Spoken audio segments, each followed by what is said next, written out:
चैत्र मास कृष्ण पक्ष की एकादशी को पापमोचनी एकादशी कहते हैं। इस एकादशी व्रत के करने से ब्रह्म हत्या, स्वर्ण की चोरी, मद्यपान, भोग विलास आदि भयंकर पाप भी नष्ट हो जाते हैं और मृत्यु के बाद व्यक्ति को स्वर्ग लोक की प्राप्ति होती है। तो चलिए इस एकादशी की कथा को प्रारंभ करते हैं। धर्मराज युधिष्ठिर बोले, हे जनार्दन, चैत्र मास के कृष्ण पक्ष की एकादशी का क्या नाम है तथा उसकी विधि क्या है? कृपा करके आप मुझे बताइए। श्री भगवान बोले, हे राजन, चैत्र मास के कृष्ण पक्ष की एकादशी का नाम पाप मोचनी एकादशी है। इसके व्रत के प्रभाव से मनुष्य के सभी पापों का नाश होता है। यह सब व्रतों से उत्तम व्रत है। इस पाप मोचनी एकादशी के महात्म्य के श्रवण व पठन से समस्त पाप नाश को प्राप्त हो जाते हैं। एक समय देवर्षि नारद जी ने जगत पिता ब्रह्मा जी से कहा, महाराज, आप मुझसे चैत्र मास के कृष्ण पक्ष की एकादशी विधान कहिए। ब्रह्मा जी कहने लगे कि हे नारद, चैत्र मास की कृष्ण पक्ष की एकादशी पाप मोचनी एकादशी के रूप में मनाई जाती है। इस दिन भगवान विष्णु का पूजन किया जाता है। इसकी कथा के अनुसार प्राचीन समय में चित्ररथ नामक एक रमणीक वन था। इस वन में देवराज इंद्र गंधर्व कन्याओं तथा देवताओं सहित स्वच्छंद विहार करते थे। एक बार मेधावी नामक ऋषि भी वहां पर तपस्या कर रहे थे।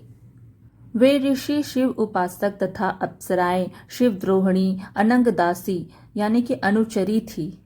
एक बार कामदेव ने मुनि का तप भंग करने के लिए उनके पास मंजू घोषा नामक अप्सरा को भेजा।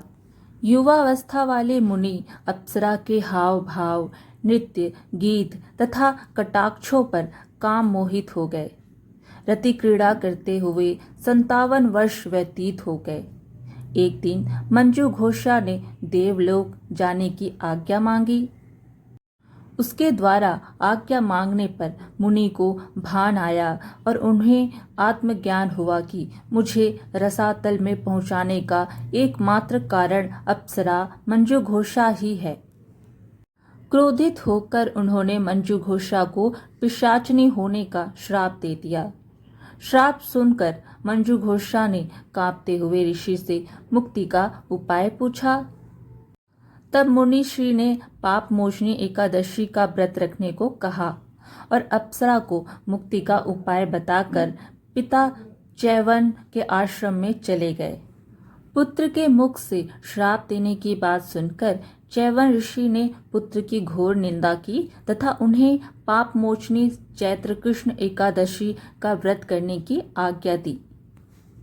अपने पिता चैवन ऋषि के वचनों को सुनकर मेधावी मुनि ने पाप मोचनी एकादशी का विधि पूर्वक व्रत किया। उसके प्रभाव से उनके सभी पाप नष्ट हो गए। व्रत के प्रभाव से मंजू घोषा अप्सरा पिशाचनी देह से मुक्त होकर देवलोक चली गई। अतः हे नारद, जो कोई मनुष्य विधि पूर्वक इस व्रत को करेगा उसे उसके सारे पापों से मुक्त होना निश्चित है, और जो कोई इस व्रत के महात्म्य को पढ़ता अथवा सुनता है उसे सारे संकटों से मुक्ति मिल जाती है। इस प्रकार आज की कथा यहीं समाप्त हुई। फिर मिलेंगे एक और धार्मिक कथा के साथ। वीडियो को लाइक शेयर ज़रूर कीजिएगा और साथ ही चैनल को सब्सक्राइब भी कर दीजिए। धन्यवाद।